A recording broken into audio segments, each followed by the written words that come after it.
ನಮಸ್ಕಾರ ಸ್ನೇಹಿತರೆ, ನಮ್ಮ ಇಂದಿನ ವಿಷಯ ಕನ್ನಡ ಪ್ರಥಮ ಭಾಷೆ. ಕನ್ನಡ 9ನೇ ತರಗತಿಯ ಪ್ರಥಮ ಭಾಷೆ ಕನ್ನಡ ಪ್ರಶ್ನೆ ಪತ್ರಿಕೆ. ಒಂದನೇದು ಪ್ರಜಾನಿಷ್ಠೆ, ಸ.ಸಿ. ಮುರಳಿಯವರ ಬರೆದ 9ನೇ ತರಗತಿಯ ಪ್ರಥಮ ಭಾಷೆ ಕನ್ನಡ ಪ್ರಶ್ನೆ ಪತ್ರಿಕೆ ವಿನ್ಯಾಸ ಈ ವಿಡಿಯೋದಲ್ಲಿ ಸಂಪೂರ್ಣವಾಗಿ ನೋಡೋಣ.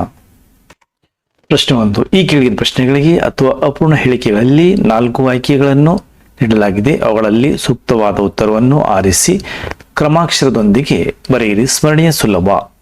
ಒಂದನೇದು, ಕ್ಲುಪ್ತಂಗ ಪದದಲ್ಲಿ ಆಗಿರುವ ಸಂಧಿ ಲೋಪಸಂಧಿ, ಆದೇಶ ಸಂಧಿ, ಗುಣಸಂಧಿ, ಆಗಮ ಸಂಧಿಯಲ್ಲಿ ಇಲ್ಲಿ ಗುಣಸಂಧಿ ಅಂತ ಉತ್ತರ ಬಂದಿದೆ.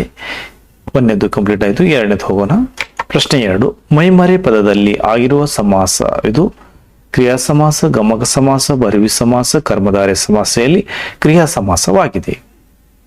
ಕ್ರಿಯಾ ಸಮಾಸ ಇದು ಒಂದನೇದು. 3. ದಂಡವನ್ನು ಪದದಲ್ಲಿರುವ ವಿಭಕ್ತಿ ಹೆಸರು ಸಪ್ತಮಿ, ದ್ವಿತೀಯ, ಪ್ರಥಮ, ಚತುರ್ಥಿಯಲ್ಲಿ ದ್ವಿತೀಯ ಇಲ್ಲಿ ಉತ್ತರವಾಗಿದೆ. ಪ್ರಶ್ನೆ 4. ವಿನಿಯೋಗವಾಗಲಿ ಪದವು ಕ್ರಿಯಾಪದಕ್ಕೆ ಉದಾಹರಣೆಯಾಗಿದೆ. ನಿಷೇಧಾರ್ಥಕ, ಪ್ರಶ್ನಾರ್ಥಕ, ವಿದ್ಯಾರ್ಥಕ, ಸಂಬೋಧನಾರ್ಥಕ ಇಲ್ಲಿ ಉತ್ತರ ವಿದ್ಯಾರ್ಥಕ ಆಗಿದೆ. 5. ನೀವು ಯಾರು ತಾಯಿ ಇಲ್ಲಿರಬೇಕಾದ ಲೇಖನ ಚಿಹ್ನೆಗಳು ಅಲ್ಪವಿರಾಮ, ಪ್ರಶ್ನಾರ್ಥಕ, ಅರ್ಧವಿರಾಮ, ಅಚ್ಚರಿ ಸೂಚಕ ಇಲ್ಲಿ ಪ್ರಶ್ನಾರ್ಥಕ ಉತ್ತರ. ಪ್ರಶ್ನೆ 6. ಕಿಸುರು ಪದದ ಅರ್ಥ ಇದಾಗಿದೆ. ಸಂತೋಷ, ಹಳದಿ, ಕೆಂಪು ಬಣ್ಣ, ಕನಿಕರ. ಕೆಂಪು ಬಣ್ಣ. 7. ದಿಗ್ವಾಚಕ ಪದಕ್ಕೆ ಉದಾಹರಣೆಯಾಗಿದೆ. ಮೂಡಣ, ಅವಳು, ಹೊನ್ನು, ನದಿ. ಮೂಡಣ ಉತ್ತರ ಮೂಡಣ. 8. ಆದಿಯಮ ಮತ್ತು ವಿಷ್ಣುವರ್ಧನರು ಯುದ್ಧ ಮಾಡಿದರು ವಾಕ್ಯವು ಈ ಕಾಲರೂಪದಲ್ಲಿ ಇದೆ. ವರ್ತಮಾನ ಕಾಲ, ಭೂತಕಾಲ, ಭವಿಷ್ಯದ ಕಾಲ. ಭೂತ ಮತ್ತು ಭವಿಷ್ಯತ್ ಕಾಲ ಅಂದರೆ ಉತ್ತರ ಭೂತಕಾಲದಲ್ಲಿ. ಬಿ ಭೂತಕಾಲದಲ್ಲಿ ಉತ್ತರ. 9. ನಾಮಪದಗಳ ಬದಲಾಗಿ ಬಳಸುವ ಪದಗಳನ್ನು ಹೀಗೆನ್ನುವರು. ಭಾವನಾಮ, ರೂಢನಾಮ, ಸರ್ವನಾಮ, ಕ್ರಿಯಾನಾಮ. ಸರ್ವನಾಮ ಎನ್ನುವರು ಉತ್ತರ. 10. ಆದಿಯಮ, ಕ್ಲುಪ್ತಂಗ, ವಿಷ್ಣುವರ್ಧನರು ಇಲ್ಲಿರುವ ಸಮಾಸ ಬಹುವ್ರೀಹಿ ಸಮಾಸ, ದ್ವಂದ್ವ ಸಮಾಸ, ಕ್ರಿಯಾ ಸಮಾಸ, ತತ್ಪುರುಷ ಸಮಾಸದಲ್ಲಿ ಇಲ್ಲಿ ದ್ವಂದ್ವ ಸಮಾಸ. ಬಿ ದ್ವಂದ್ವ ಸಮಾಸ. 11. ಈ ಕೆಳಗಿನಗಳಲ್ಲಿ ಮೊದಲೆರಡು ಪದಗಳಿರುವ ಸಂಬಂಧದಂತೆ ಮೂರನೇ ಪದಕ್ಕೆ ಸೇರಿಸಿ ಹೊಂದುವ ಸಂಬಂಧ ಪದವನ್ನು ಬರೆಯಿರಿ. ಗ್ರಹಿಸಿ ಸಾಧಾರಣ. 11. ಮಳವಳ್ಳಿ ಅಂಕಿತನಾಮ, ಊರು ರೂಢನಾಮ. 12. 2 ಸಂಖ್ಯಾವಾಚಕ, 5ನೇ ಸಂಖ್ಯಾವಾಚಕ. 13. ನಾನು ಉತ್ತಮ ಪುರುಷ, ಅವನು ಪ್ರಥಮ ಪುರುಷ. 14. ಮಾಲೆ, ಮೇಲೆ, ಈಚಾರ, ವಿಚಾರ. 15. ಕಟ್ಟು ಸಕರ್ಮಕ ಧಾತು, ಮಲಗು ಅಕರ್ಮಕ ಧಾತು. 16. ಕಟ್ಟೋಣ ಸಂಬೋಧನಾರ್ಥಕ, ತಿನ್ನನು ನಿಷೇಧಾರ್ಥಕ. 17. ಚಿಕ್ಕ ಪುಟ್ಟ ಜೋಡಿ ನುಡಿಗಳು, ಮೊದಲು ದುರುಕ್ತಿ. 18. ಲಕ್ಷ್ಮಿ, ಲಕುಮಿ, ವರ್ಷ, ವರುಷ. ಈ ಕೆಳಗಿನ ಪ್ರತಿಯೊಂದು ಪ್ರಶ್ನೆಗಳಿಗೆ ಒಂದು ವಾಕ್ಯದಲ್ಲಿ ಉತ್ತರ ಬರೆಯಿರಿ. ಸ್ಮರಣೆ ಸುಲಭ. ಪ್ರಶ್ನೆ 19. ವಿಷ್ಣುವರ್ಧನ್ ಭೂಪಾಲನ ಮೇಲೆ ಯುದ್ಧ ಮಾಡಲು ಆದಿಯಮನಿಗೆ ಪ್ರಚೋದಿಸಿದ ಚೋಳರ ದೊರೆ ಯಾರು? ಉತ್ತರ ವಿಷ್ಣುವರ್ಧನ ಭೂಪಾಲ ಮೇಲೆ ಯುದ್ಧ ಮಾಡಲು ಆದಿಯಮನಿಗೆ ಪ್ರಚೋದಿಸಿದ ಚೋಳರ ದೊರೆ ಕುಲೋತ್ತುಂಗ. ಪ್ರಶ್ನೆ 20. ಚೋಳರು ಮತ್ತು ಹೊಯ್ಸಳರ ನಡುವೆ ಯುದ್ಧ ಎಲ್ಲಿ ನಡೆಯಿತು? ಉತ್ತರ ಚೋಳರು ಮತ್ತು ಹೊಯ್ಸಳರ ನಡುವೆ ಮಳವಳ್ಳಿ ಮತ್ತು ಮುಡುಕು ತೊರೆಗಳ ಬಳಿಯಲ್ಲಿ ಯುದ್ಧ ನಡೆಯಿತು. ಪ್ರಶ್ನೆ 21. ತಲಕಾಡು ಕೋಟೆಯನ್ನು ಗೆದ್ದ ವಿಷ್ಣುವರ್ಧನ ಭೂಪಾಲನಿಗೆ ಸಂದ ಬಿರುದು ಯಾವುದು?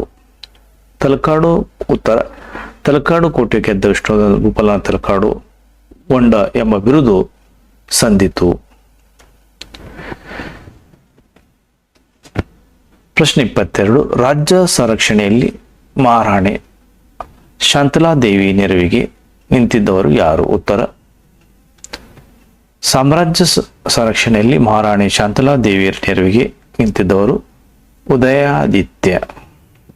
ಪ್ರಶ್ನೆ 23. ಸಾಮ್ರಾಟವನ್ನು ರಾಜಧಾನಿಯಲ್ಲಿ ಇಲ್ಲದಿದ್ದಾಗ ರಾಜ್ಯದ ಸಂರಕ್ಷಕರಾಗಿ ನಿಂತಿದ್ದವರು ಯಾರು? ಉತ್ತರ ಸಾಮ್ರಾಟವನ್ನು ರಾಜಧಾನಿಯಲ್ಲಿ ಇಲ್ಲದಿದ್ದಾಗ ರಾಜ್ಯದ ಸಂರಕ್ಷಣೆಯರಾಗಿ ರಾಣಿ ಶಾಂತಲಾದೇವಿ ನಿಂತಿದ್ದರು.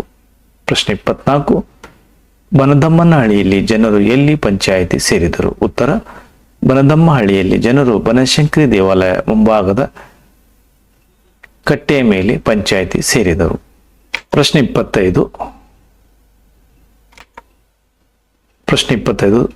ಬನದಮ್ಮಹಳ್ಳಿಯಲ್ಲಿ ಪಂಚಾಯಿತಿಯಲ್ಲಿ ಯಾರ ನಡುವೆ ತೀರ್ಮಾನವಾಗುತ್ತದೆ?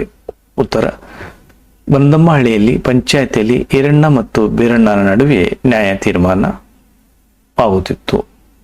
ಪ್ರಶ್ನೆ 26. ಬೀರಣ್ಣ ಈರಣ್ಣನಿಗೆ ತನ್ನ ಹೊಲವನ್ನು ಎಷ್ಟು ಹೊನ್ನಿಗೆ ಮಾರಿದನು? ಉತ್ತರ ಈರಣ್ಣ ಬೀರಣ್ಣನಿಗೆ ತನ್ನ ಹೊಲವನ್ನು 108 ಹೊನ್ನಿಗೆ ಮಾರಿದನು. ಪ್ರಶ್ನೆ 27. ಇಬ್ಬರಿಗೂ ಬೇಡವಾದ ಹೊನ್ನು ಯಾರಿಗೆ ಸೇರಬೇಕೆಂದು ಕೇತುಮಲ್ಲ ಹೇಳಿದನು? ಉತ್ತರ ಇಬ್ಬರಿಗೂ ಬೇಡವಾದ ಹೊನ್ನು ರಾಜ್ಯದ ಬೊಕ್ಕಸಗೆ ಸೇರಲಿ ಎಂದು ಕೇತುಮಲ ಹೇಳಿದನು. ಪ್ರಶ್ನೆ 28. ದೊರೆಯ ಹಣ ಯಾವುದಕ್ಕೆ ಮೀಸಲಾಗಿರಬೇಕು? ಉತ್ತರ ದೊರೆಯ ಹಣ ದೊರೆಯ ಕ್ಷೇಮಕ್ಕೆ ಮೀಸಲಾಗಿರಬೇಕು. 29. ಪ್ರಶ್ನೆ ಅವಳಿ ದೇಗುಲಗಳ ಹೆಸರುಗಳೇನು? ಅವಳಿ ದೇಗುಲಗಳ ಹೆಸರುಗಳೆಂದರೆ ಹೊಯ್ಸಳೇಶ್ವರ ಮತ್ತು ಶಾಂತಲೇಶ್ವರ. ಪ್ರಶ್ನೆ 30. ದ್ವಾರ ಸಮುದ್ರದಲ್ಲಿ ಕಟ್ಟಲ್ಪಡುವ ದೇವಾಲಯಗಳ ಯಾರ ಹೆಸರಿನಲ್ಲಿ ಕಟ್ಟಲ್ಪಟ್ಟವು? ಉತ್ತರ ದ್ವಾರ ಸಮುದ್ರದಲ್ಲಿ ಕಟ್ಟಲ್ಪಡುವ ದೇವಾಲಯಗಳ ಗೌಂಡ ಕೇತುಮಲ ನಾಯಕನ ಹೆಸರಿನಲ್ಲಿ ಕಟ್ಟಲ್ಪಟ್ಟವು. ಈ ಕೆಳಗಿನ ಪ್ರಶ್ನೆಗಳಿಗೆ 3 ಅಥವಾ 4 ವಾಕ್ಯದಲ್ಲಿ ಉತ್ತರಿಸಿ. ಪ್ರಶ್ನೆ 31. ತಲಕಾಡಿನ ಲೂಟಿಯ ವಿಚಾರದಲ್ಲಿ ವಿಷ್ಣುವರ್ಧನನ ನಿಲುವೇನು? ಉತ್ತರ ಹಲವು ಸೈನಿಕರು ತಲಕಾಡಿನ ಲೂಟಿಯ ಬಗ್ಗೆ ಕೇಳಿದಾಗ ವಿಷ್ಣುವರ್ಧನನ್ನು ಸಿಕ್ಕ ಸೈನಿಕರ ಮೇಲೆ ದೌರ್ಜನ್ಯ ನಡೆಸುವುದು ಯೋಧ ಧರ್ಮವಲ್ಲ, ಸೋತು ಸಾಮ್ರಾಜ್ಯವನ್ನು ಲೂಟಿ ಮಾಡುವುದು ಯುದ್ಧ ಧರ್ಮವಲ್ಲ. ಆ ಕಾರಣ ನೀವೆಲ್ಲರೂ ತಲಕಾಡವರನ್ನು ತಮ್ಮವರೆಂದು ತಿಳಿದು ನಡೆಸಿಕೊಳ್ಳಿ. ಅವರು ಮನೋಭೀತಿಯನ್ನು ದೂರ ಮಾಡಿ ಶಾಂತಿ ಸ್ಥಾಪನೆ ಮಾಡಿ 4 ದಿನಗಳಾದ ಮೇಲೆ ರಾಜಧಾನಿಗೆ ಹಿಂದಿರುಗೋಣ ಎಂದು ಹೇಳಿದನು. ಪ್ರಶ್ನೆ 32. ರಾಣಿ ಶಾಂತಲಾದೇವಿಯು ಸಾಮ್ರಾಜ್ಯವನ್ನು ಹೇಗೆ ರಕ್ಷಣೆ ಮಾಡಿದಳು? ಉತ್ತರ ರಾಜನಿಲ್ಲದ ವೇಳೆಯಲ್ಲಿ ಮಹಾರಾಣಿ ದಂಡವನ್ನು ಹಿಡಿದು ಕುಳಿತಳು. ಮಹಾರಾಣಿಯು ರಾಜ್ಯದ ಪರಿಸ್ಥಿತಿಯನ್ನು ಗೂಢಚಾರಿಗಳಿಂದ ತಿಳಿದಳು. ಆಗ ತಾನು ವೇಷ ಮರೆಸಿಕೊಂಡು ದೇಶದ ಒಳಭಾಗದಲ್ಲಿ ಸಂಚರಿಸಿ ಬರುತ್ತಿದ್ದಳು. ಹೀಗೆ ಉದಯಾದಿತ್ಯ ನೆರವಿನಿಂದ ಸಾಮ್ರಾಜ್ಯವನ್ನು ರಕ್ಷಣೆ ಮಾಡುತ್ತಿದ್ದಳು. ಪ್ರಶ್ನೆ 33. ಬನದಮ್ಮನಹಳ್ಳಿಯ ದೇವಾಲಯದ ಮುಂದೆ ಯಾವ ವಿಚಾರವಾಗಿ ಚರ್ಚೆ ನಡೆಯಿತು? ಉತ್ತರ ಬೀರಣ್ಣ ಮತ್ತು ಹೊಲವನ್ನು 108 ಹೊನ್ನಿಗೆ ಈರಣ್ಣನಿಗೆ ಮಾರಿದನು. ಈರಣ್ಣ ಹೊಲ ಉಳುತ್ತಿದ್ದಾಗ ಆ ಹೊಲದಲ್ಲಿ ಒಂದು ಕೊಪ್ಪರಿಕೆಯಷ್ಟು ಹೊನ್ನು ಸಿಕ್ಕಿತ್ತು. ಅವನು ಅದನ್ನು ಪೂಜೆ ಮಾಡಿ ಬೀರಣ್ಣನ ಮನೆಗೆ ತೆಗೆದುಕೊಂಡು ಹೋಗಿ ಈ ಹೊನ್ನು ನಿನ್ನದು ತೆಗೆದುಕೋ ಎಂದನು. ಆದರೆ ಬೀರಣ್ಣ ನಿನಗೆ ಹೊಲ ಮಾರಿದ ಮೇಲೆ ಅದು ನಿನಗೆ ಸೇರಬೇಕು, ಅದು ನನ್ನದಲ್ಲ ಎಂದು ನಿರಾಕರಿಸಿದನು. ಆ ವಿಚಾರವಾಗಿ ಬನದಮ್ಮನಹಳ್ಳಿಯಲ್ಲಿ ದೇವಾಲಯ ಮುಂದೆ ಚರ್ಚೆ ನಡೆದಿತ್ತು. ಪ್ರಶ್ನೆ 34. ಈರಣ್ಣ ಹೊನ್ನನ್ನು ಬೀರಣ್ಣನಿಗೆ ಕೊಡಬೇಕೆಂದು ನಿರ್ಧರಿಸಲು ಕಾರಣವೇನು? ಉತ್ತರ ಈರಣ್ಣನು ತಾನು ಹಣ ಕೊಟ್ಟಿದ್ದು ಮಣ್ಣಿಗೆ ಹೊರತು ಅದರಲ್ಲಿ ಸಿಕ್ಕ ಹೊನ್ನಿಗಲ್ಲ. ಈ ಹೊನ್ನು ಬೀರಣ್ಣನದೇ, ಏಕೆಂದರೆ ಅದು ಅವನ ಪಿತ್ರಾರ್ಜಿತ ಆಸ್ತಿ. ಏನೋ ಕಷ್ಟ ಬಂತು ಅಂತ ನನಗೆ ಮಾರಿದ. ಮಾರಗೂ ಅದರಲ್ಲಿರುವ ಹೊನ್ನು ನನ್ನದು ಎಂದು ಹೇಳಲಿಲ್ಲ. ಅಂದ ಮೇಲೆ ಈ ಹೊನ್ನು ಅವನಿಗೆ ಸೇರಬೇಕು ಎಂದು ನಿರ್ಧರಿಸಿ ಈರಣ್ಣನಿಗೆ ಬೀರಣ್ಣನಿಗೆ ಹೊನ್ನು ಕೊಡಬೇಕೆಂದು ನಿರ್ಧರಿಸಿದನು. ಪ್ರಶ್ನೆ 35. ದೈವದವರ ತೀರ್ಪಿನ ಬಗೆಗೆ ಶಾಂತಲೆಯ ಅಭಿಪ್ರಾಯವೇನು? ಉತ್ತರ ದೈವದ ತೀರ್ಪನ್ನು ಹೇಳಿದ ಶಾಂತಲೆ ಹೊನ್ನು ಬೊಕ್ಕಕ್ಕೆ ಸೇರಲು ಇದು ಸಾಮ್ರಾಟರ ದುಡಿಮೆಯಲ್ಲ, ಅವರ ಬೆವರಿನ ಫಲ ಅಲ್ಲ, ಪ್ರಜೆಗಳ ಬೆವರಿನ ಫಲ, ಆದ್ದರಿಂದ ಅದು ಪ್ರಜೆಗಳಿಗೆ ಸೇರಬೇಕು. ಪ್ರಜೆಗಳ ದುಡ್ಡು ಪ್ರಜಾ ಕಲ್ಯಾಣಕ್ಕೆ ವಿನಿಯೋಗವಾಗಬೇಕು ಎಂದು ಅಭಿಪ್ರಾಯಪಟ್ಟಳು. ಪ್ರಶ್ನೆ 36. ಶಾಂತಲೆಯು ನೀಡಿದ ತೀರ್ಪವೇನು? ಉತ್ತರ: ಇದು ದೈವದ ದುಡ್ಡ ದೇವರ ಕಾರ್ಯಕ್ಕೆ ವಿನಿಯೋಗವಾಗಬೇಕಾದದ್ದು. ಧರ್ಮ ನಮ್ಮ ಸಂಸ್ಕೃತಿಯ ಶ್ರೀಮಂತಿಕೆ ಸಾಕ್ಷಿಯಾಗಿ ಒಂದು ಕಲಾ ದೇಗುಲವನ್ನು ರಾಜಧಾನಿಯ ದ್ವಾರ ಸಮುದ್ರದಲ್ಲಿ ನಿರ್ಮಿಸಬೇಕು. ಅವಳಿ ದೇಗುಲಗಳ ಶಿಲ್ಪಕಲೆ ಹೊಯ್ಸಳರ ಶೈಲಿಗೆ ಮಾದರಿಯಾಗಿರಬೇಕೆಂದು ಕಲಾಪೂರ್ಣ ದೇವಾಲಯಕ್ಕೆ ಇವನ್ನು ವಿನಿಮಯವಾಗಲಿ, ಆ ದೇವಾಲಯಗಳನ್ನು ಕೀತುಮಲ ನಾಯಕರ ಹೆಸರಿನಲ್ಲಿ ಕಟ್ಟಬೇಕು ಎಂದು ಶಾಂತಲೆಯ ತೀರ್ಪನ್ನು ನೀಡಿದಳು. ಪ್ರಶ್ನೆ 37. ಅವಳಿ ದೇಗುಲಗಳ ವೈಶಿಷ್ಟ್ಯತೆಯನ್ನು ಕುರಿತು ಬರೆಯಿರಿ. ಉತ್ತರ: ಅವಳಿ ದೇಗುಲಗಳ ತಮ್ಮ ಸಂಸ್ಕೃತಿಯನ್ನು ಶ್ರೀಮಂತಿಕೆ ಸಾಕ್ಷಿಯಾಗಿರಬೇಕು. ಆ ದೇಗುಲಗಳ ಶಿಲ್ಪಕಲೆ ಹೊಯ್ಸಳರ ಶೈಲಿಗೆ ಮಾದರಿಯಾಗಿರಬೇಕು. ವಿಲಾಪುರಿಯ ಚನ್ನಕೇಶವದ ದೇವಾಲಯದಲ್ಲಿ ಲಾಲಿತ್ಯವಿದ್ದರೆ ದ್ವಾರ ಸಮುದ್ರದ ದೇಗುಲದಲ್ಲಿ ಭವ್ಯತೆ ನೆಲೆಗೊಂಡಿರಬೇಕು. ಅಂತ ಒಂದು ಕಲಾಪೂರ್ಣ ದೇವಾಲಯಗಳ ನಿರ್ಮಾಣವಾಗಬೇಕು ಎಂಬುದು ಶಾಂತಲೆಯ ಬಯಕೆ. ಪ್ರಶ್ನೆ 38. ರಾಣಿ ಶಾಂತಲಾ ದೇವಿ ಎಂದು ತಿಳಿದಾಗ ಬನದಮ್ಮನಹಳ್ಳಿಯ ಜನತೆ ಭಕ್ತಿ ಪ್ರದರ್ಶನ ಹೇಗಿತ್ತು? ಉತ್ತರ: ಗಂಡುಗೂಡಿಗೆಯಲ್ಲಿರುವ ರಾಣಿ ಶಾಂತಲಾ ದೇವಿ ಎಂದು ತಿಳಿದಾಗ ಬನದಮ್ಮನಹಳ್ಳಿಯಲ್ಲಿ ಜನರಿಗೆ ಸ್ವರ್ಗದ ಒಂದೇ ಮೆಟ್ಟಿಲಲ್ಲಿ ಉಳಿಯಿತು. ಅವರ ಆನಂದಕ್ಕೆ ಪಾರವೇ ಇಲ್ಲವಾಯಿತು. ಎಲ್ಲರೂ ಕಟ್ಟೆಯಿಂದ ಧುಮುಕಿ ಅವರ ಕಾಲಿಗೆ ಅಡ್ಡಬಿದ್ದರು. ಹೆಂಗಳೆಯರೆಲ್ಲರೂ ಶಾಂತಲೆಯನ್ನು ಸುತ್ತುವರಿದು ಅವಳನ್ನು ಮುಟ್ಟಿ ಮಾತನಾಡಿಸಿದವರು. ಅವಳ ಪಾದಗಳನ್ನು ಮುಟ್ಟಿ ಕಣ್ಣುಗಳಿಗೆ ಒತ್ತಿಕೊಂಡು ಅವಳು ಹೆಜ್ಜೆ ಇಟ್ಟ ಸ್ಥಳ ಧೂಳವನ್ನು ತೆಗೆದು ನೆತ್ತಿಯಲ್ಲಿ ಧರಿಸಿ ಈ ರೀತಿ ಭಕ್ತಿ ಪ್ರದರ್ಶನ ಮುಂದುವರಿಯಿತು. ಈ ಕೆಳಗಿನ ಕವಿಗಳ ಸಾಹಿತ್ಯ ಸ್ಥಳ, ಕಾಲ, ಕೃತಿ, ವಿರುದ್ಧ ಸಾಹಿತ್ಯಗಳನ್ನು ಕುರಿತು ವಾಕ್ಯ ರೂಪದಲ್ಲಿ ಬರೆಯಿರಿ. ಪ್ರಶ್ನೆ 39. ಕವಿ ಸಾಸಿ ಮುರಳಯ್ಯ ಅವರ ಬಗ್ಗೆ. ಲೇಖಕರಾದ ಸಾಸಿ ಮುರಳಯ್ಯ ಅವರು 1931ರಲ್ಲಿ ತುಮಕೂರು ಜಿಲ್ಲೆಯ ಚಿಕ್ಕನಾಯಕನಹಳ್ಳಿಯ ತಾಲೂಕಿನ ಸಾಸುಲು ಎಂಬ ಗ್ರಾಮದಲ್ಲಿ ಜನಿಸಿದರು. ಇವರು ಕೇಳದಿಯ ಅರಸರು ಮತ್ತು ಕನ್ನಡ ಸಾಹಿತ್ಯ ಎಂಬ ಮಹಾಪ್ರಬಂಧವನ್ನು ರಚಿಸಿದ್ದಾರೆ. ಶಿವತಾಂಡದ ಕೆಂಗನ ಕಲ್ಲು, ವಚನ ವೈಭವ, ನೆಲದ ಸೊಗಡು, ನಾಟ್ಯ ಮಯೂರಿ, ವಿಜಯ ವಾತಾಪಿ ಮೊದಲಾದ 90ಕ್ಕೂ ಹೆಚ್ಚು ಕೃತಿಗಳನ್ನು ರಚಿಸಿದ್ದಾರೆ. ಇವರಿಗೆ ಕರ್ನಾಟಕ ರಾಜ್ಯೋತ್ಸವ ಪ್ರಶಸ್ತಿ, ಕರ್ನಾಟಕ ಸಾಹಿತ್ಯ ಅಕಾಡೆಮಿ ಪ್ರಶಸ್ತಿ ಹಾಗೂ ದೇವರಾಜ್ ಬಹದ್ದೂರ್ ಪ್ರಶಸ್ತಿಗಳನ್ನು ನೀಡಿ ಗೌರವಿಸಲಾಗಿದೆ. 6. ಈ ಕೆಳಗಿನ ವಾಕ್ಯ ಅಥವಾ ಹೇಳಿಕೆಗಳನ್ನು ಸಂದರ್ಭ ಮತ್ತು ಸ್ವಾರಸ್ಯಗಳನ್ನು ಬರೆಯಿರಿ. 40. ಸಂದರ್ಭ: ತಲಕಾಡು ಗೊಂಡನಿಗೆ ಜಯವಾಗಲಿ. ಆಯ್ಕೆ: ಈ ವಾಕ್ಯವನ್ನು ಸಾಸಿ ಮುರಳಯ್ಯ ಅವರು ರಚಿಸಿರುವ ನಾಟ್ಯ ಮಯೂರಿ ಎಂಬ ಕೃತಿಯಿಂದ ಆಯ್ದ ಪ್ರಜಾನಿಷ್ಠೆ ಎಂಬ ಗದ್ಯ ಭಾಗದಿಂದ ಆರಿಸಿಕೊಳ್ಳಲಾಗಿದೆ. ಸಂದರ್ಭ: ವಿಷ್ಣುವರ್ಧನನು ಕುಲೋತ್ತುಂಗ ಚೋಳನ ದಂಡನಾಯಕನಾದ ಆದಿಯಮನ ಯುದ್ಧದಲ್ಲಿ ಸೋಲಿಸಿ ತಲಕಾಡನ್ನು ವಶಪಡಿಸಿಕೊಂಡ ಸಂದರ್ಭದಲ್ಲಿ ಸಮಸ್ತ ಸೈನ್ಯವು ವಿಷ್ಣುವರ್ಧನನಿಗೆ ತಲಕಾಡುಗೆ ಗುಂಡಿಗೆ ಜಯವಾಗಲಿ ಎಂಬ ಬಿರುದವನ್ನು ನೀಡಿ ಜೈಕಾರವನ್ನು ಹಾಕುವಾಗ ಮೇಲ್ಕಂಡ ಮಾತು ಬಂದಿದೆ.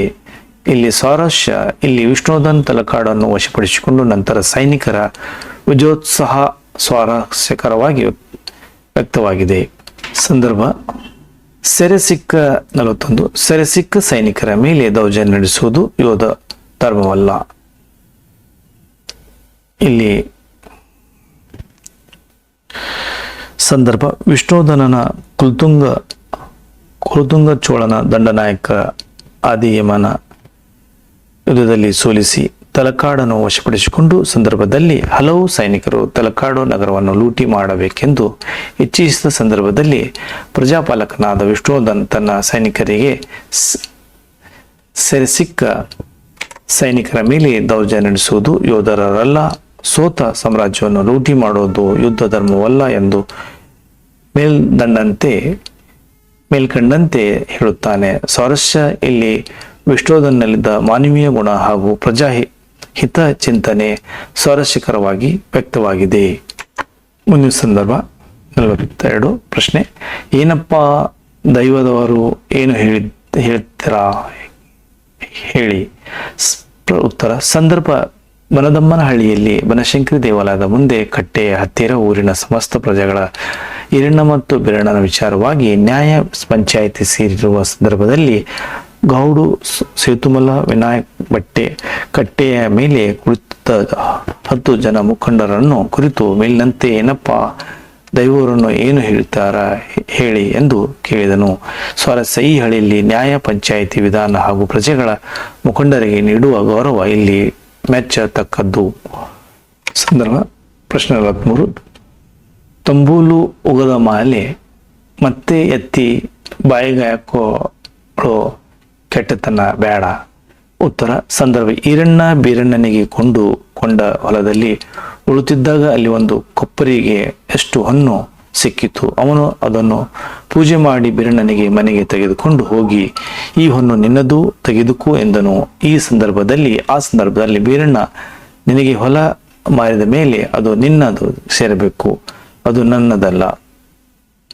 ತಂಬೂಲು ಉಗದ ಮೇಲೆ ಮತ್ತೆ ಎತ್ತಿ ಬಾಯಿಗೆ ಹಾಕಿಕೊಳ್ಳೋ ಕೆಟ್ಟತನ ಬೇಡ ಎಂದು ನಿರಾಕರಿಸುವಾಗ ಈ ಮಾತನ್ನು ಕೇಳುತ್ತಾನೆ. ಸ್ವಾರಸ್ಯ: ಇಲ್ಲಿ ಈರಣ್ಣ ಮತ್ತು ಬೀರಣ್ಣನಿಗೆ ಇವರಿಬ್ಬರಲ್ಲಿ ನಿಸ್ವಾರ್ಥಕತೆ, ದುರಾಸೆ ಇಲ್ಲದ ಧರ್ಮಪರತೆ ಸ್ವಾರಸ್ಯಕವಾಗಿ ಮೂಡಿ ಬಂದಿದೆ. ಸಂದರ್ಭ: 44. ಇವರಿಬ್ಬರಿಗೂ ಬೇಡವಾದ ಹೊನ್ನು ರಾಜ್ಯದ ಬೊಕ್ಕಸ ಸೇರಲಿ. ಉತ್ತರ: ಸಂದರ್ಭ: ಈರಣ್ಣ ಮತ್ತು ಬೀರಣ್ಣ ಇಬ್ಬರೂ ಸಹ ಹೊನ್ನನ್ನು ನನಗೆ ಬೇಡ ಎಂದು ವಾದ ಮಾಡುತ್ತಿದ್ದಾಗ ದೈವವರು ಏನು ತೋಚದ ಸ್ಥಿತಿಯಲ್ಲಿ ಇದ್ದಂತಹ ಸಂದರ್ಭದಲ್ಲಿ ಕೊನೆಗೆ ಮುಖ್ಯಸ್ಥಾನ ಆದ ಕೇತುಮಲ ನಾಯಕ ಮೇಲಿನಂತೆ ಇಬ್ಬರಿಗೂ ಬೇಡವಾದ ಹೊನ್ನು ರಾಜ್ಯದ ಬೊಕ್ಕಸಕ್ಕೆ ಸೇರಲಿ ಎಂದು ಹೇಳುತ್ತಾನೆ. ಸ್ವಾರಸ್ಯ: ಸಂದರ್ಭ: ಈರಣ್ಣ ಮತ್ತು ಬೀರಣ್ಣ ಇಬ್ಬರೂ ಸಹ ಹೊನ್ನನ್ನು ತನಗೆ ಬೇಡ ಎಂದು ವಾದ ಮಾಡುತ್ತಿದ್ದಾಗ ದೈವರು ಏನು ತೋಚದ ಸ್ಥಿತಿಯಲ್ಲಿ ಇದ್ದಂತಹ ಸಂದರ್ಭದಲ್ಲಿ ಕೊನೆಗೆ ಮುಖ್ಯಸ್ಥನಾದ ಕೇತುಮಲ ನಾಯಕ ಮೇಲಿನಂತೆ ಇಬ್ಬರಿಗೂ ಬೇಡವಾದ ಹೊನ್ನು ರಾಜ್ಯದ ಬೊಕ್ಕಸಕ್ಕೆ ಸೇರಲಿ ಎಂದು ಹೇಳುತ್ತಾನೆ. ಸ್ವಾರಸ್ಯ: ಇಲ್ಲಿ ಗ್ರಾಮದ ಜನರಿಗೆ ಯಾವುದೇ ಸ್ವಾರ್ಥ, ದುರಾಸೆ ಇಲ್ಲ ಎಂಬುವರ ಜೊತೆಗೆ ರಾಜ್ಯದ ಬೊಕ್ಕಸೆ ತುಂಬಿದರೆ ನಾಡಿಗೆ ಉಳಿತು ಎಂಬ ಇವರಲ್ಲಿ ಮನಸ್ಥಿತಿ ಇಲ್ಲಿ ಅರ್ಥವಾಗುತ್ತದೆ. ಪ್ರಶ್ನೆ 49. ನಿಮ್ಮ ಊರಿನ ಹಣ ನಿಮ್ಮೂರಿನ ಏಳಿಗಾಗಿ ವಿನಿಯೋಗವಾಗಲಿ. ಸಂದರ್ಭ: ಹೊಲದಲ್ಲಿ ಸಿಕ್ಕ ಹೊನ್ನನ್ನು ಈರಣ್ಣ ಮತ್ತು ಬೀರಣ್ಣ ಇಬ್ಬರು ಬೇಡವೆಂದಾಗ ಕೇತುಮಲ ನಾಯಕನು ಈ ಹೊನ್ನು ರಾಜ್ಯದ ಬೊಕ್ಕಸಕ್ಕೆ ಸೇರಲಿ ಎಂಬ ತೀರ್ಮಾನಕ್ಕೆ ಬಂದಂತಹ ಸಂದರ್ಭದಲ್ಲಿ ಶಾಂತಲಾ ದೇವಿಯು ಬೇಡ ಎಂದು ಪ್ರಜೆಗಳ ದುಡ್ಡು ಪ್ರಜೆಗಳಿಗೆ ಸೇರಲಿ, ನಿಮ್ಮ ಊರಿನ ಹಣ ನಿಮ್ಮ ಊರಿನ ಏಳಿಗಾಗಿ ವಿನಿಯೋಗವಾಗಲಿ ಎಂಬ ಸಲಹೆಯನ್ನು ನೀಡುತ್ತಾಳೆ. ಸ್ವಾರಸ್ಯ: ಪ್ರಜೆಗಳ ಸಂಪತ್ತು ಪ್ರಜೆಗಳ ಕಲ್ಯಾಣಕ್ಕೆ ವಿನಿಯೋಗವಾಗಲಿ ಎಂಬ ಮಹಾರಾಣಿ ಶಾಂತಲೆಯು ವಿಶಾಲ ಮನೋಭಾವನೆಯನ್ನು ಹಾಗೂ ಗ್ರಾಮ ಕಲ್ಯಾಣ ಇಲ್ಲಿ ಸ್ವಾರಸ್ಯವಾಗಿ ಮೂಡಿಬಂದಿದೆ. ಈ ಕೆಳಗಿನ ಹೇಳಿಕೆ 8-10 ವಾಕ್ಯದಲ್ಲಿ ಉತ್ತರ ಬರೆಯಿರಿ. 46. ಚೋಳ ದೊರೆ ಕುಲುತುಂಗನು ಹೊಯ್ಸಳ ಸಾಮ್ರಾಜ್ಯದ ಮೇಲೆ ಯುದ್ಧ ಸಾರಲು ಇದರ ಕಾರಣ ಹಾಗೂ ಪರಿಣಾಮವನ್ನು ವಿವರಿಸಿ. ಪ್ರಶ್ನೆ 1. ದಿನೇ ಪ್ರವರ್ಧಮಾನಕ್ಕೆ ಬರುತ್ತಿರುವ ವಿಷ್ಣುವರ್ಧನನ್ನು ಸದೆಪಡಿಸಬೇಕೆಂದು ಶತ್ರು ರಾಜ್ಯಗಳ ಅನೇಕರು ಹವಣಿಸಿದ್ದರು. ಅವರಲ್ಲಿ ಚೋಳ ಮಂಡಳದ ಕುಲುತುಂಗ ಪ್ರಮುಖನಾದನು. ಕುಲುತುಂಗ ಪ್ರಚಂಡ ಆಶಾವಾದಿ, ಅಖಂಡ ಭಾರತದ ಖಂಡದ ಒಡೆತನವನ್ನು ಬಯಸುತ್ತಿದ್ದ ದುರಾಸೆ ಪಿಶಾಚಿ. ಗಂಗಾ ಸಾಮ್ರಾಜ್ಯವನ್ನು ತನ್ನ ಕೈವಶ ಮಾಡಿಕೊಳ್ಳಲೆಂದು ಆಶಿಸಿ ಆದಿಮನನ್ನು ಪ್ರಚೋದಿಸಿ ದ್ವಾರ ಸಮುದ್ರ ಮೇಲೆ ಯುದ್ಧಕ್ಕೆ ಕಳಿಸಿದ. ಇದನ್ನು ಗುಪ್ತಚರಿಂದ ತಿಳಿದು ಹೊಯ್ಸಳೇಶ್ವರನು ಸಕಲ ಸೇನಾ ಸಮೇತವಾಗಿ ಯುದ್ಧಕ್ಕೆ ಸನ್ನದ್ಧನಾದನು. ದ್ವಾರ ಸಮುದ್ರ ಸೇನೆ ತಲಕಾಡಿನ ಕಡೆಗೆ ಚೈತ್ರ ಯಾತ್ರೆ ಹೊರಟಿತು. ಮಳವಳ್ಳಿ ಮತ್ತು ಮುಡುಕು ತೊರೆಗಳ ಬಳಿಯಲ್ಲಿ ಘನಘೋರ ಯುದ್ಧ ನಡೆದು ಹೊಯ್ಸಳರ ಕೈ ಮೇಲಾಗಿ ಚೋಳ ಸೇನೆ ಕಂಗಾಲಾಯಿತು. ಆದಿ ಯಮ ಯುದ್ಧದಲ್ಲಿ ಮಡಿದ ಅವನು ಸತ್ತ ಸುದ್ದಿ ತಿಳಿಯುತ್ತಲೇ ಚೋಳಸೇನೆ ದಿಕ್ಕಾಪಾಲಾಗಿ ಓಡಿತು. ತಲಕಾಡು ಕೋಟೆ ಸುಲಭವಾಗಿ ವಿಷ್ಣುವರ್ಧನನ ಭೂಪಾಲನ ಕೈವಶವಾಯಿತು. ಸಮಸ್ತ ಸೈನ್ಯ ತಲಕಾಡು ಗೊಂಡನಿಗೆ ಜಯವಾಗಲಿ ಎಂದು ವಿಷ್ಣುವರ್ಧನ ಗುಣಗಾನ ಮಾಡಿತು. ಪ್ರಶ್ನೆ 10. ಬನದಮ್ಮನಹಳ್ಳಿಯ ಪಂಚಾಯಿತಿಯಲ್ಲಿ ನಡೆದ ನ್ಯಾಯ ಹಾಗೂ ಅದರ ತೀರ್ಪಿನ ವಿವರವನ್ನು ವಿವರಿಸಿ. ಉತ್ತರ: ಪಂಚಾಯಿತಿಯಲ್ಲಿ ವೀರಣ್ಣ ಮತ್ತು ಈರಣ್ಣ ಇಬ್ಬರಿಗೊಬ್ಬರು ಹೊನ್ನು ತಮ್ಮದಲ್ಲ ಎಂದಾಗ ಊರಿನ ಮುಖಂಡ ಕೇತುಮಲ ನಾಯಕರು ಇವರಿಬ್ಬರ ಬೇಡವಾದ ಮೇಲೆ ಈ ಹೊನ್ನು ರಾಜ್ಯದ ಬೊಕ್ಕಸಕ್ಕೆ ಸೇರಲಿ ಎಂದು ಇದನ್ನೆಲ್ಲ ಉದಯಾದಿತ್ಯನೊಡನೆ ಮರೆಯಲ್ಲಿ ನಿಂತು ನೋಡುತ್ತಿದ್ದ ಮಹಾರಾಣಿ ಶಾಂತಲೆ ಕೂಡದು ಎಂದಾಗ ಎಲ್ಲರ ಗಮನ ಅತ್ತವಾಯಿತು. ಕೂಡುದು ಎಲ್ಲರ ಗಮನ ಅತ್ತವಾಯಿತು. ಕೇತುಮಲನನ್ನು ಗಂಡುಗುಡಿಯಲ್ಲಿದ್ದ ಶಾಂತಲೆಯನ್ನು ಗುರುತಿಸದೆ, ನೀವು ಈ ಹೊನ್ನು ರಾಜ್ಯಕ್ಕೆ ಬೊಕ್ಕಸಕ್ಕೆ ಸೇರಬಾರದು ಅಂದಿರಲ್ಲ ಯಾಕೆ? ಅದಕ್ಕೆ ಅವಳು ಬೊಕ್ಕಸಕ್ಕೆ ಸೇರಲು ಇದು ಸಾಮ್ರಾಟರ ದುಡಿಮೆಯಲ್ಲ, ಅದು ಪ್ರಜೆಗಳ ಬೆವರಿನ ಫಲ. ಆದ್ದರಿಂದ ಅವಳ ಪ್ರಜೆಗಳಿಗೆ ಸೇರಬೇಕು ಎಂದಳು. ಈ ಮಾತಿಗೆ ಕೇತುಮಲನು, ಹಾಗಾದರೆ ಪ್ರಜೆಗಳು ಯಾರವರು? ಹೊಯ್ಸಳರೇಶ್ವರ ಮಕ್ಕಳಲ್ವೇ? ಮಕ್ಕಳ ದುಡಿಮೆ ತಂದೆಯಲ್ಲವೇ ಎಂದನು. ಅವನು ವಾದವನ್ನು ಕೇಳಿದ ಶಾಂತಲೆ, ಈ ಊರಿನ ಹಣ ನಿಮ್ಮ ಊರಿಗೆ ವಿನಿಯೋಗವಾಗಲಿ ಎಂದಳು. ನಂತರ ಉದಯಾದಿತ್ಯ ಅವರು ಗಂಡುಗುಡಿಯಲ್ಲಿರುವ ಶಾಂತಲಾದೇವಿಯನ್ನು ತಿಳಿಸಿದ ನಂತರ ಎಲ್ಲರೂ ಅವರಿಗೆ ತಮ್ಮ ಭಕ್ತಿ ಸಮರ್ಪಿಸಿದರು. ನಂತರ ಊರಿನ ಜನ ತಮಗೆ ಈ ಹೊನ್ನಿನ ಅವಶ್ಯಕತೆ ಇಲ್ಲ, ಅದು ರಾಜ್ಯದ ಕ್ಷೇಮಕ್ಕೆ ಮೀಸಲು ಎಂದಾಗ ದೈವದ ದುಡ್ಡು ದೇವರ ಕಾರ್ಯಕ್ಕೆ ವಿನಿಯೋಗವಾಗಬೇಕೆಂದು ಧರ್ಮ ಹಾಗಾಗಿ ರಾಜಧಾನಿಯ ದ್ವಾರಸಮುದ್ರದಲ್ಲಿ ಹೊಯ್ಸಳರ ಶೈಲಿಯ ಮಾದರಿಯಲ್ಲಿ ಅವಳಿಗೆ ದೇವಾಲಯಗಳ ನಿರ್ಮಾಣಕ್ಕೆ ಈ ಹೊನ್ನು ವಿನಿಯೋಗವಾಗಲಿ ಎಂಬ ತೀರ್ಪನ್ನು ಶಾಂತಲೆ ನೀಡಿದಳು. ಸಿರಿಕನ್ನಡ ಪ್ರಥಮ ಭಾಷೆ ಕನ್ನಡ ಪಠ್ಯಪುಸ್ತಕ ಭಾಗ 1 9ನೇ ವರ್ಗ. ಗದ್ಯ ಭಾಗ 1 ಪ್ರಜಾನಿಷ್ಠೆ. ಕಾದಂಬರಿಕಾರರ ಸಾಸಿ ಮುರಳಯ್ಯ. ಗದ್ಯ ಪ್ರಜಾನಿಷ್ಠೆ. ಪ್ರವೇಶ. ಕನ್ನಡ ಸಾಹಿತ್ಯ ಪ್ರಕಾರಗಳಲ್ಲಿ ಕಾದಂಬರಿಗಳು ಕೂಡ ಒಂದು ಕಾದಂಬರಿಗಳು ಕೇವಲ ಮನೋರಂಜನೆಯ ಸಾಧನಗಳಾಗಿದ್ದರೆ ಬದುಕಿನ ಮಹಾಕಾವ್ಯಗಳಾಗಿದ್ದುವೆ. ಮನುಷ್ಯನ ಬದುಕಿನ ರಹಸ್ಯವನ್ನು ಬಿಡಿಸಿ ತೋರಿಸುವ ಸಾಹಿತ್ಯ ಪ್ರಕಾರ ಕೌಟುಂಬಿಕ, ಸಾಮಾಜಿಕ, ಐತಿಹಾಸಿಕ, ಪೌರಾಣಿಕ, ವೈಚಾರಿಕ ಮತ್ತು ಪತ್ತೆದಾರಿ ಇತ್ಯಾದಿ ವಿವಿಧ ಬಗೆಯ ಕಾದಂಬರಿಗಳನ್ನು ನೋಡಬಹುದು. ಬಿ ವೆಂಕಟಾಚಾರ್ಯ, ಕುಲ್ವಾಡಿ ವೆಂಕಟರಾಯ, ಕೆರೂರು ವಾಸುದೇವಾಚಾರ್ಯ, MS ಪುಟ್ಟಣ್ಣ, ಕುವೆಂಪು, ಶಿವರಾಮ್ ಕಾರಂತ್, ಅನುಕೃತ Tarasu Basavaraj, Kattimani, Niranjan, SL Bhyrappa, Lankesh, VV Iyer, Triveni, K Indira, Geetha Naganna ಮೊದಲಾದ ಪ್ರಮುಖ ಕಾದಂಬರಿಕಾರರನ್ನು ಕನ್ನಡ ಕಾದಂಬರಿ ಸಾಹಿತ್ಯದಲ್ಲಿ ಹೆಸರಬಹುದಾಗಿದೆ. ಡಾಕ್ಟರ್ ಸಾಸಿ ಮುರಳಯ್ಯ ಅವರು ನಾಟ್ಯಮಯೂರಿ ಕಿರು ಕಾದಂಬರಿಯನ್ನು ಹೊಯ್ಸಳ ಸಾಮ್ರಾಜ್ಯದ ಹೆಸರಾಂತ ದೊರೆ ವಿಷ್ಣುವರ್ಧನ್ ಹಾಗೂ ನಾಟ್ಯರಾಣಿ ಶಾಂತಲೆಯನ್ನು ಕುರಿತು ಬರೆದಿರುವುದಾಗಿದೆ. ಇದರಲ್ಲಿ ಪ್ರಮುಖ ವ್ಯಕ್ತಿಯಾಗಿ ಕಾಣಬಹುದಿರುವ ಶಾಂತಲೆಯು ಪ್ರಜೆಗಳ ಮೇಲೆ ಇಟ್ಟಿರುವ ನಿಷ್ಠೆ ಹಾಗೂ ಕಾಳಜಿಯನ್ನು ಪ್ರಜೆಗಳ ಸ್ವಾರ್ಥರಹಿತವಾಗಿ ರಾಜ್ಯಾಭಿವೃದ್ಧಿ ಹಾಗೂ ರಾಜ್ಯಭಕ್ತ ತೋರುವುದನ್ನು ಈ ಪಾಠದಲ್ಲಿ ಕಾಣಬಹುದಾಗಿದೆ. ಹೊಯ್ಸಳ ಸಾಮ್ರಾಜ್ಯದ ಪ್ರಗತಿಯನ್ನು ಕಂಡ ಪರರಾಜ್ಯರ ಕಣ್ಣುಗಳ ಕಿಸುರಾದವು.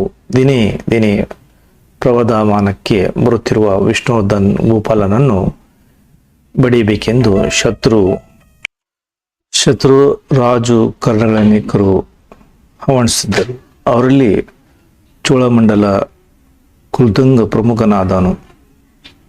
ಗಂಗರ ತಲಕಾಡು ಅವನ ಸ್ವಾಧೀನದಲ್ಲಿತ್ತು. ಅಲ್ಲಿ ಆದಿಯಮ ಎಂಬುವನು ರಾಜಪ್ರತಿನಿಧಿಯಾಗಿ ನೇಮಿಸಿದನು. ಕುಲುತುಂಗ ಪ್ರಚಂಡ ಆಶಾವಾದಿ, ಅಖಂಡ ಭರತಖಂಡದ ಒಡೆತನವನ್ನು ಬಯಸುತ್ತಿದ್ದ. ದುರಾಶಾಪಿ ಹೊಯ್ಸಳರ ಸಾಮ್ರಾಜ್ಯವನ್ನು ತನ್ನ ವಶ ಮಾಡಿಕೊಳ್ಳಲೆಂದು ಆಶಿಸಿ ಆದಿಯಮನನ್ನು ಪ್ರಚೋದಿಸಿ ದ್ವಾರಸಮುದ್ರದ ಮೇಲೆ ಕಳಿಸಿದ. ಆದಿಯಮ ಮೊದಲು ಗಡಿನಾಡುಗಳಲ್ಲಿ ಚಿಕ್ಕ ಪುಟ್ಟ ದಾಳಿಗಳನ್ನು ನಡೆಸುತ್ತಿದ್ದನು.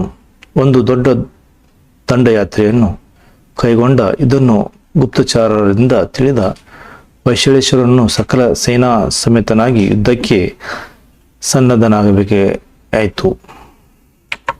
ಶಕವರ್ಷ 1038 ದುರ್ಮುಖಿ ನಾಮ ಸಂವತ್ಸರದ ಅಶ್ವಯುಜ ಶುದ್ಧ ದಶಮಿ ಎಂದು ದ್ವಾರ ಸಮುದ್ರದ ಸೇನೆ ತಲಕಾಡಿನ ಕಡೆಗೆ ಚೈತ್ರಯಾತ್ರೆ ಹೊರಟಿತು. ಮಳವಳ್ಳಿ ಮುಡುಕು ತೊರೆಗಳ ಬಳಿಯಲ್ಲಿ ಘನಘೋರ ಯುದ್ಧ ನಡೆದು ಹೊಯ್ಸಳರ ಕೈಮೇಲಾಗಿ ಚೋಳ ಸೇನೆ ಕಂಗಾಲಾಯಿತು.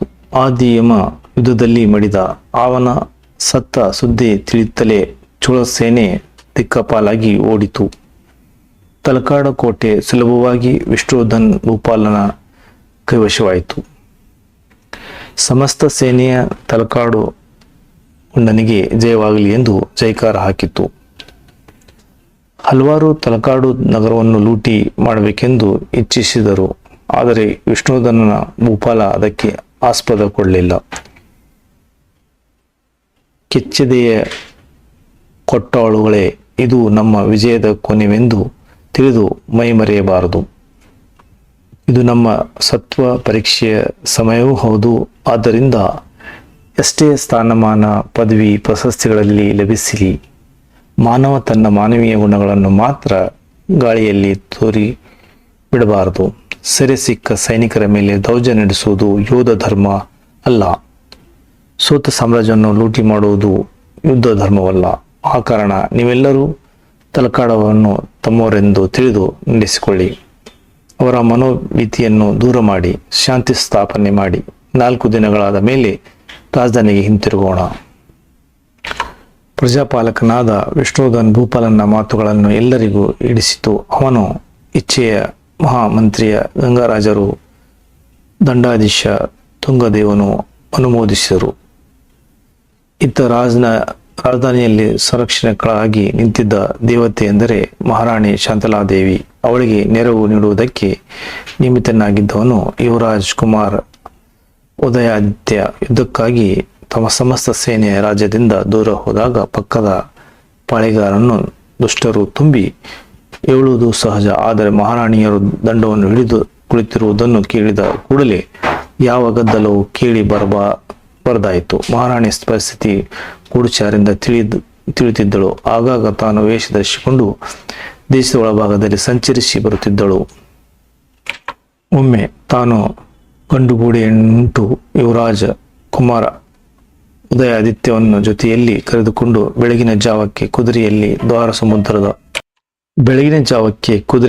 ಏರಿ ದ್ವಾರ ಸಮುದ್ರದ ದ್ವಾರದಿಂದ ಹೊರಟಾಳು.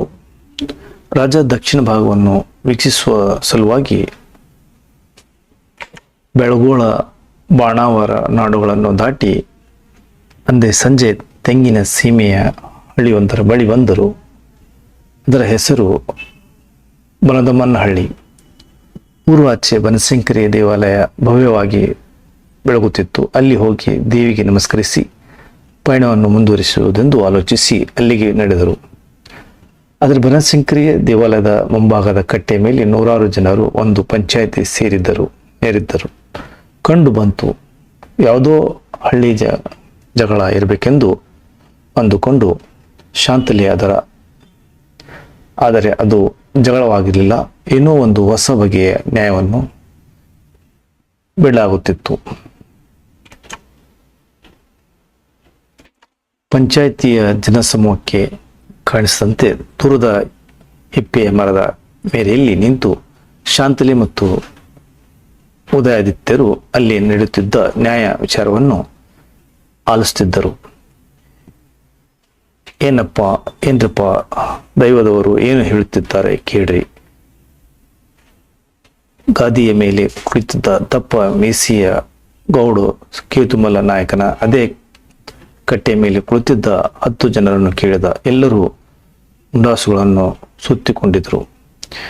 ಏನು ತಾತ ಇವತ್ತಿನ ವಿಚಾರ ಎಂದ ಒಬ್ಬ. ಕೇತುಮಲ್ಲ ನಾಯಕ ವಿಷಯವನ್ನು ವಿವರಿಸಿದ. ನೋಡಿ, ಬೀರಣ್ಣ ತನ್ನ ಮೂಡಲ ದಿಕ್ಕಿನಾಗಿರುವ ಹಳ್ಳಿ ಅಲ್ಯಾನ ಈರಣ್ಣಿಗೆ 108 ಹೊನ್ನಿಗೆ ಕೊಟ್ಟಿದ್ದ. 2 ವರ್ಷಗಳ ಹಿಂದೆ ಕ್ರಯಕ್ಕೆ ತಕ್ಕೊಂಡು ಹೊಲದಾಗಿ ಉಳುಮೆ ಮಾಡುವ ನಿನ್ನೆ ದಿನ ಒಂದು ಕೊಪ್ಪರಿ ಬಂಗಾರ ಸಿಕ್ಕಿತು. ಈಗ ಎಲ್ಲೈತಿ ನೋಡ್ರಿ, ಇದನ್ನು ಹೊನ್ನು ತುಂಬಿದ ಕೊಪ್ಪರಿಯನ್ನು ತೋರಿದ ನಾಯಕ. ಇದು ಈರಣ್ಣ ಪೂಜೆ ಮಾಡಿ ಬೀರಣ್ಣನ ಮನೆಗೆ ಕೊಂಡೋಗಿ, ತಕ್ಕಳಪ್ಪ, ಇದು ನಿನ್ನ ಕೊಟ್ಟ ಹೊಲದಾಗ ಸಿಕ್ಕಿತು, ಯಾರೋ ನಿನ್ನ ಪೂರ್ವಜರು ನಿನಗಾಗಿ ಇಟ್ಟಿದ್ರು ಅಂತ ಕಾಣಿಸ್ತ, ತಕ್ಕೋ ಅಂದ. ಬೀರಣ್ಣ ಒಪ್ಪಲಿಲ್ಲ. ಇಲ್ಲವೇನಪ್ಪ ಬೀರಣ್ಣ ಕೇಳಿದ. ಕೇತಮಲ್ಲ, ಹೌದು ಗೌಡಪ್ಪ, ಹೊಲ ಮಾರಿದ ಮ್ಯಾಗ, ಹಣ ಕೊಟ್ಟ ಮ್ಯಾಗ ನೆಲದ ಮೇಲೆ ನನಗೇನೈತಿ ಹಕ್ಕು, ಆದರೆ ಸಿಕ್ಕಿದಲ್ಲಿ ಎಲ್ಲ ಹೊಲ ಕೊಂಡುಕೊಂಡು ಒಡೆಯೋದು ತಾನೆ.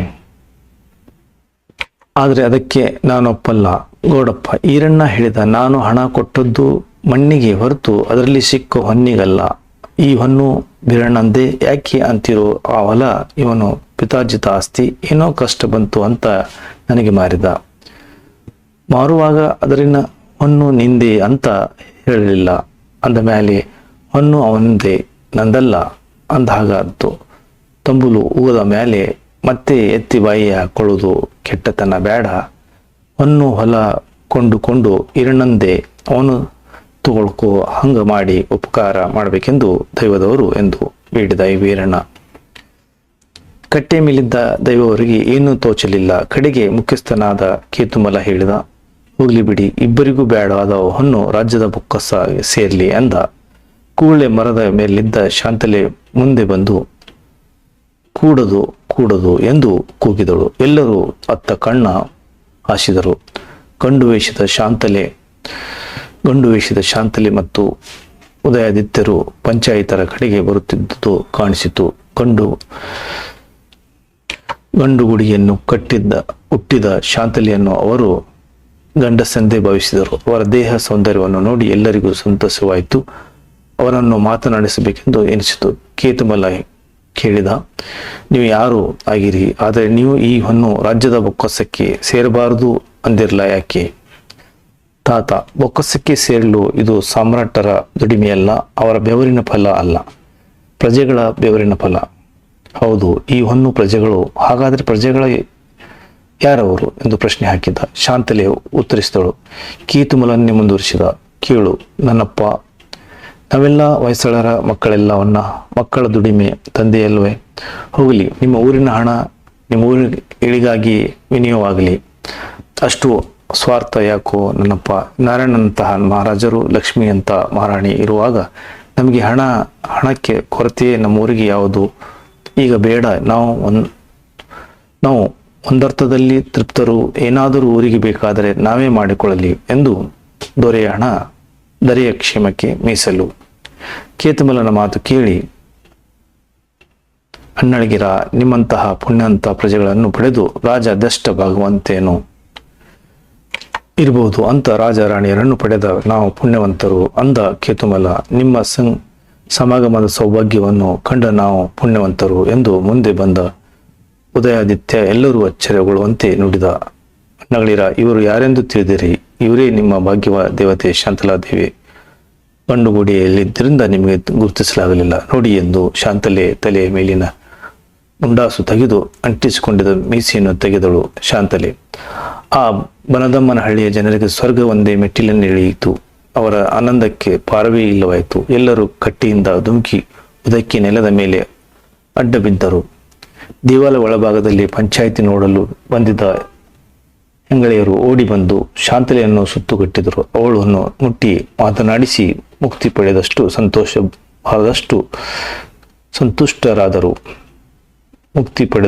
ಸಂತುಷ್ಟರಾದರು. ಅವಳ ಪಾದಗಳನ್ನು ಮುಟ್ಟಿ ಕಣ್ಣುಗಳಿಗೆ ಒತ್ತಿಕೊಂಡರು. ಅವಳು ಹೆಜ್ಜೆ ಇಟ್ಟ ಸ್ಥಳವನ್ನು ಧೂಳುಗಳನ್ನು ತೆಗೆದು ನೆತ್ತಿಯೇ ಧರಿಸಿದರು. ಶಾಂತಲೆ ಎಷ್ಟು ತಡೆದರೂ ಅವರ ಭಕ್ತಿ ಪ್ರದರ್ಶನ ನಿಲ್ಲೇ ಇಲ್ಲ. ಕಡೆಗೆ ಉದಯಾದಿತ್ಯ ಬಹು ಪ್ರವಾಸದಿಂದ ತಡೆಯಬೇಕಾಯಿತು.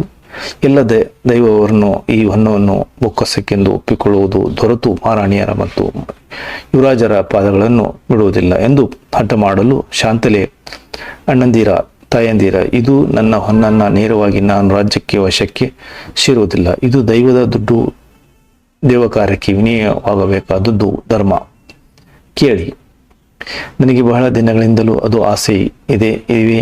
ನಮ್ಮ ಸಂಸ್ಕೃತಿಯ ಶ್ರೀಮಂತಿಕೆ ಸಾಕ್ಷಿಯಾಗಿ ಒಂದು ಕಲಾ ದೇಗುಲಗಳನ್ನು ರಾಜಧಾನಿಯ ದ್ವಾರ ಸಮುದ್ರದಲ್ಲಿ ನಿರ್ಮಿಸಬೇಕು ಎಂದು. ಅವಳಿಗೆ ದೇಗುಲಗಳ ಶಿಲ್ಪಕಲೆ ಹೊಯ್ಸಳರ ಶೈಲಿಗೆ ಮಾದರಿಯಾಗಿರಬೇಕು.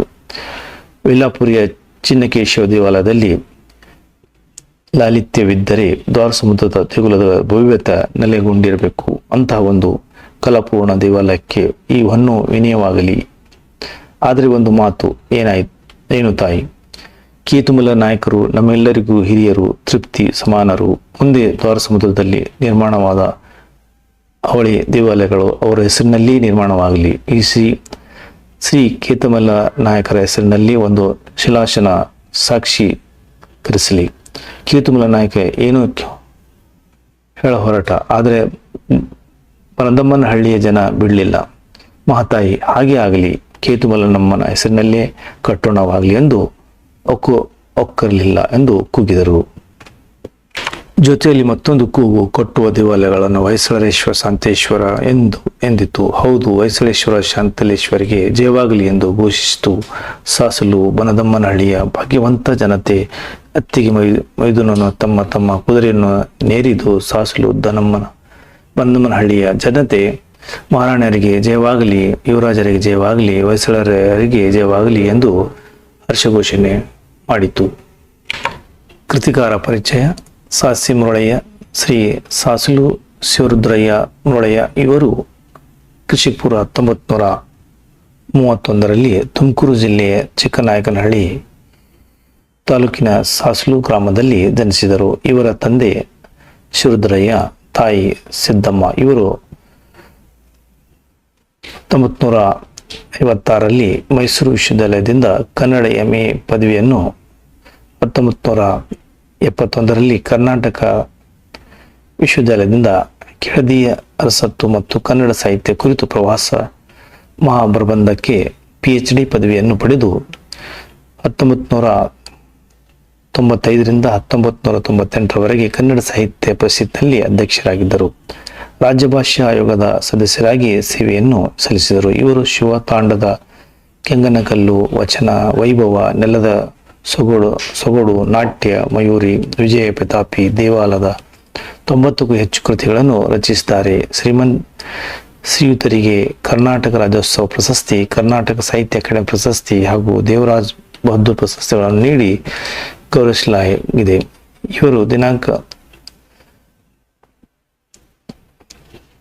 5/2/2016ರಂದು ವಿಧಿವಶರಾದರು. ಪ್ರಕೃತಿ ಪ್ರಜಾನಿಷ್ಠೆ ಗದ್ಯ ಪಾಠವನ್ನು ಸಾಸಿ ಮೊಳೆಯವರು ರಚಿಸಿದ ನಾಟ್ಯ ಮಯೂರಿ ಎಂಬ ಕೃತಿಯಿಂದ ಆಯ್ದು ನಿಗದಿಪಡಿಸಿದೆ. ಪದಗಳ ಅರ್ಥ: ಕಿಸುರು ಕೆಂಪು ಬಣ್ಣ, ಕೊಪ್ಪರಿಗೆ ಅಗಲವಾದ ಬಾಯಿಯುಳ್ಳ ಲೋಹದ ಪಾತ್ರೆ, ಗೌಂಡ ಗ್ರಾಮದ ಮುಖ್ಯಸ್ಥ, ಚೈತ್ರಯಾತ್ರೆ, ವಿಜಯಯಾತ್ರೆ, ದೈವವರು, ಊರಿನ ಹಿರಿಯರು, ಪಿತಾರ್ಜಿತ ತಂದೆ, ಆಸ್ತಿ, ವಂಶದ ಪೂರ್ವಿಕರು, ವಂಶದ ಹಿಂದಿನ ವ್ಯಕ್ತಿ, ಪೂರ್ವಜಕರು, ಪ್ರವರ್ಧಮಾನ, ಅಭಿವೃದ್ಧಿ ಹೊಂದುವುದು, ಉಂಡಾಸು, ರುಮಾಲು. ಇಲ್ಲಿ ಕೊಟ್ಟಿರುವ ಪ್ರಶ್ನೆಗಳಿಗೆ ಇದರಲ್ಲಿ ಮೊದಲಿಗಾಗಿ ಉತ್ತರವನ್ನು ಕೊಡಲಾಗಿದೆ. ಈ ವಿಡಿಯೋ ನೋಡಿದ್ದಕ್ಕೆ ಎಲ್ಲ ವಿದ್ಯಾರ್ಥಿಗಳಿಗೆ ಧನ್ಯವಾದಗಳು.